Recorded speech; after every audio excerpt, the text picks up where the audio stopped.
Bonsoir à tous, soyez les bienvenus sur Maritima TV. Merci de nous rejoindre. Voici tout de suite le journal préparé par la rédaction. Nous sommes le mardi 11 juin. À la une, la saison estivale qui démarre et avec elle tous les risques liés à la baignade, surtout concernant les enfants. Si l'on est conscient des dangers liés à la mer, on l'est beaucoup moins pour les piscines privées et familiales. Excès de confiance, manque de vigilance. Illustration malheureusement faite à Saint-Mitre-les-Remparts durant le week-end. Un enfant de 20 mois a pu être réanimé par ses parents avant l'arrivée des secours. Son pronostic vital était engagé dimanche et à 7h, on ignore encore l'issue de ce dramatique accident. L'occasion de mettre en garde pour nous face au risque de noyade et puis surtout de rappeler les consignes élémentaires de sécurité. Je vous propose d'écouter le lieutenant Christophe Sola des pompiers du 13. Il est au micro de Michel Montagne.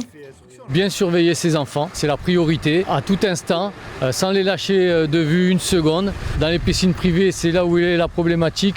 Il faut bien entendu sécuriser la piscine en mettant des barrières. Un enfant en bas âge peut se noyer, dans un verre d'eau et en quelques secondes. Il est donc très important d'avoir une surveillance permanente. Dès le plus jeune âge, leur apprendre à nager. Il y a ce qu'on appelle les anses aquatiques ou les bébés nageurs qu'on appelait avant. Il faut que les parents lâchent leur téléphone portable, se concentrent sur leurs enfants, quitte à se baigner avec leurs enfants, c'est ce qu'il y a de mieux. On peut bien entendu aussi acheter et leur mettre des bouées adaptées à leur âge, bien entendu à la norme CE. Mais ça ne remplace pas la surveillance. Ah, tout à fait. La surveillance, c'est la première des choses à faire et c'est non-stop, c'est on continue en permanence. On ne doit pas lâcher des yeux son enfant. On a un slogan qui dit « Vous tenez à eux, ne les quittez pas des yeux ». Après, il est aussi intéressant aux parents d'essayer de se former aux gestes de premier secours parce que, bien entendu, les délais d'intervention restent quand même importants suivant votre lieu d'habitation. Chaque seconde compte. Exactement, chaque seconde compte. Donc, dès les premiers secours, même apportés par les parents, la famille, les enfants, ça permet une chance de survie beaucoup plus importante. Un numéro d'urgence à appeler ? Le 18 ou le 112. Alors on imprime ces consignes, on les partage. Les enfants de moins de 6 ans représentent, sachez-le, un quart des noyades accidentelles.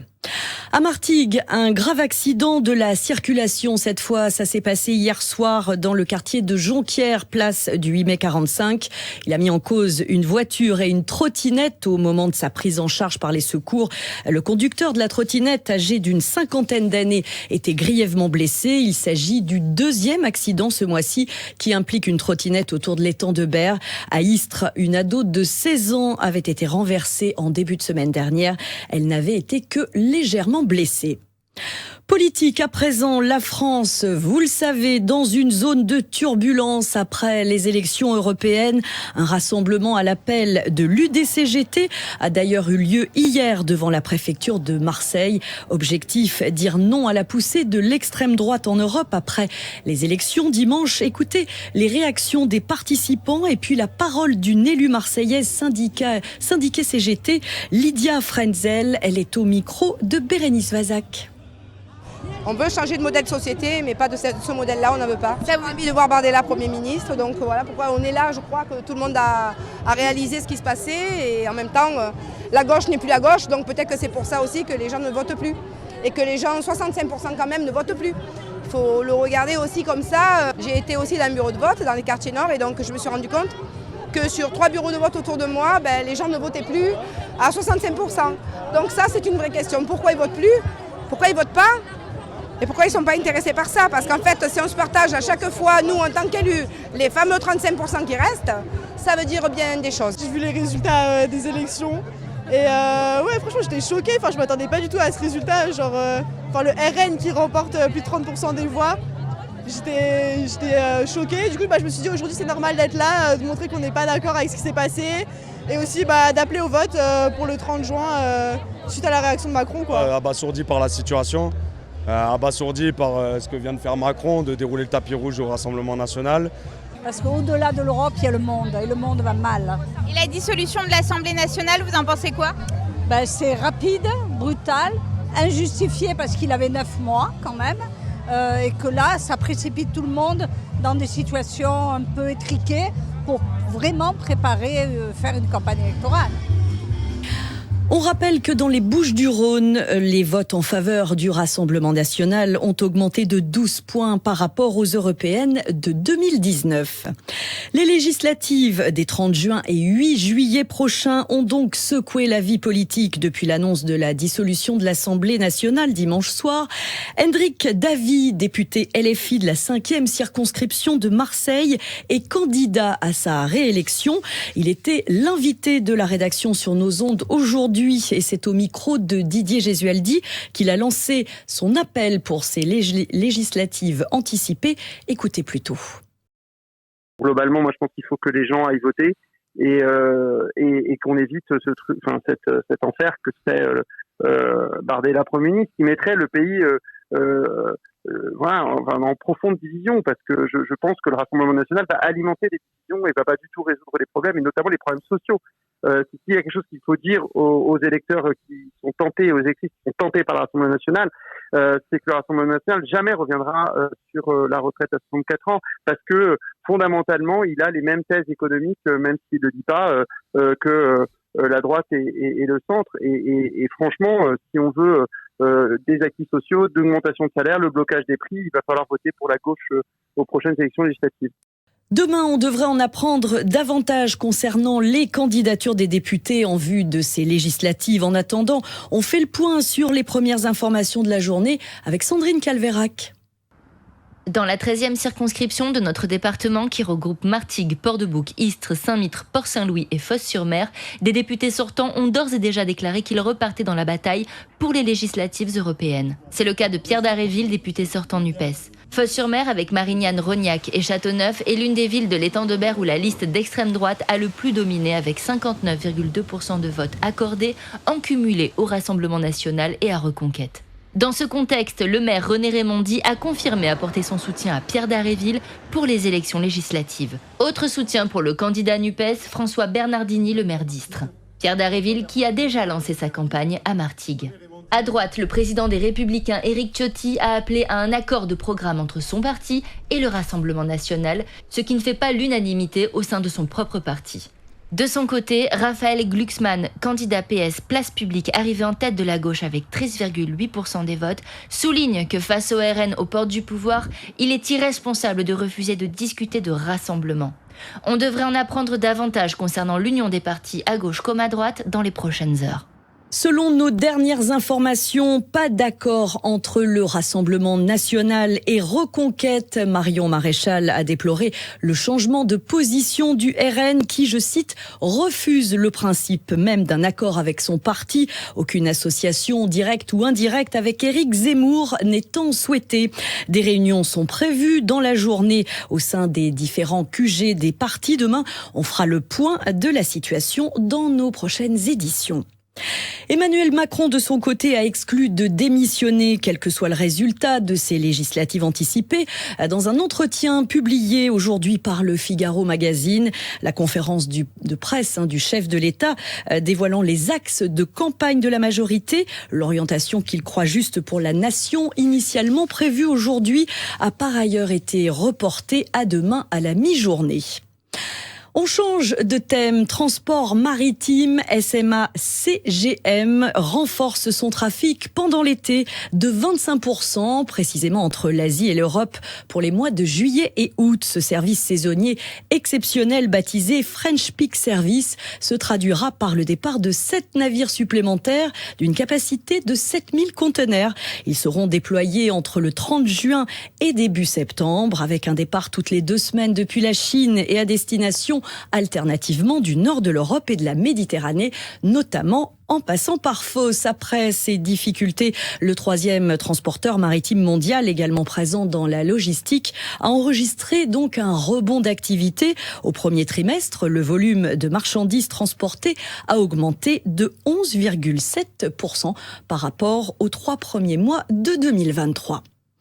Orientation, nouvelle étape pour Parcoursup avec l'ouverture de la phase d'admission complémentaire depuis cet après-midi. Cet effectif, les lycéens peuvent donc formuler jusqu'à 10 nouveaux vœux selon les formations qui disposent encore de place. Bien sûr, cette phase complémentaire se terminera le 12 septembre. On parle santé dans ce journal. Une grande collecte de sang est prévue demain à l'hôtel de ville de Marseille. C'est organisé en partenariat avec l'EFS, l'établissement français du sang. Et tout est fait, vous allez le voir, pour attirer les donneurs. Voici les explications de Didier Gesualdi. Au total, ce sont 70 créneaux qui sont proposés demain de 13h à 18h. Pour attirer les foules, la ville et l'établissement français du sang ont déballé le tapis rouge. C'est la deuxième année consécutive qu'une grande collecte est organisée dans l'hôtel de ville de Marseille. Et cette année encore, l'enjeu est crucial puisque l'été approche et avec lui, les Jeux olympiques et paralympiques. L'afflux de touristes devrait être très important en ville et les accidents sont vite arrivés. Il faut donc faire des réserves pour maintenir les stocks à flot. Le FS et la ville prévoit une démonstration de football freestyle pour vous attirer, réalisée par le vice-champion de France Corentin Baron. Un concert du groupe Soul Beach sera proposé, ainsi que des pastilles humoristiques grâce au stand-upper Moustazou. Et enfin, quelques gourmandises seront servies. Oubliez les traditionnels petits beurres et jus d'orange en briquettes. Le FS offrira aux donneurs des cupcakes artisanaux, des navettes des Acoules et enfin des glaces Amki Pop aux fruits frais. Et bien sûr, on compte sur vous pour ce geste citoyen. N'oubliez pas de prendre rendez-vous. À la page sport, football jeune, le tournoi Revélo continue avec 2 rencontres au programme demain. Notez bien, l'après-midi au stade Marcel Roustan à Salon. Le Japon sera opposé au Panama à 14h30 et puis l'Italie affrontera l'Indonésie à 18h15. On connaîtra demain les adversaires de la France pour le match de classement. Ça se jouera donc entre le Panama, l'Italie et le Japon. Affaire à suivre. Sur le ring international, nouvelle belle perf pour Ismaël Fajri, champion d'Europe Waco Pro après sa victoire à l'United Fight Night Corsica le mois dernier. Eh bien, l'Istréen poursuit son année en beauté, c'est le moins qu'on puisse dire, puisqu'il a décroché cette fois le bronze au championnat du monde de Muay Thai. Le fighter du Gymnase combattait en Grèce en catégorie moins de 57 kilos avec l'équipe de France U23. Il obtient donc la même médaille qu'en novembre lors du mondial de kickboxing. On le félicite évidemment. Sachez que le Gymnase organisera une cérémonie pour célébrer ses boxeurs. Notez bien, le vendredi 28 juin, ce sera à 19h au COC Le Préau. Allez, que diriez-vous d'une petite mousse pour clore ce journal? Connaissez-vous la bière de Martigues sous la marque Cataclysme? Alors, avec un K et sans E, un couple formé par un Belge et une Provençale a décidé de créer et de commercialiser des bières artisanales brassées dans le quartier de Lille. De quoi régaler les amateurs et puis renouveler l'offre des boutiques du centre-ville. On regarde ça en détail avec le reportage de Rémi Repenty.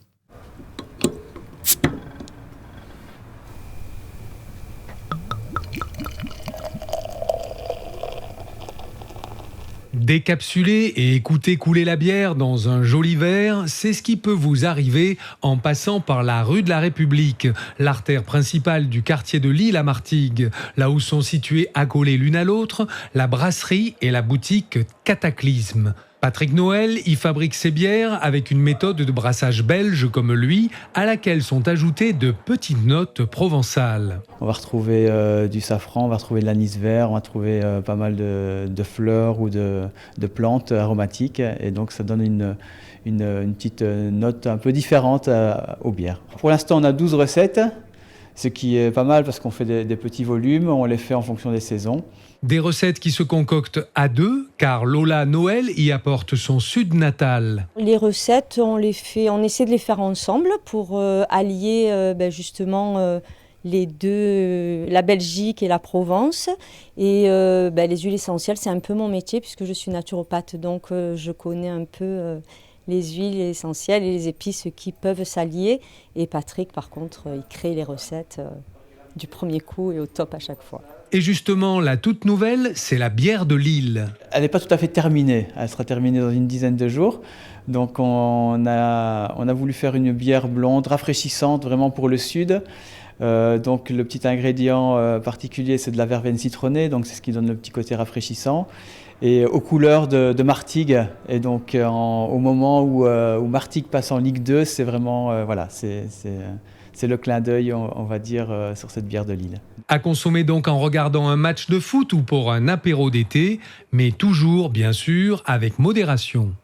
Allez, c'est peut-être l'heure de l'apéro au moment où vous nous suivez, donc santé à la vôtre, comme on dit, autour de cette bière Martégal.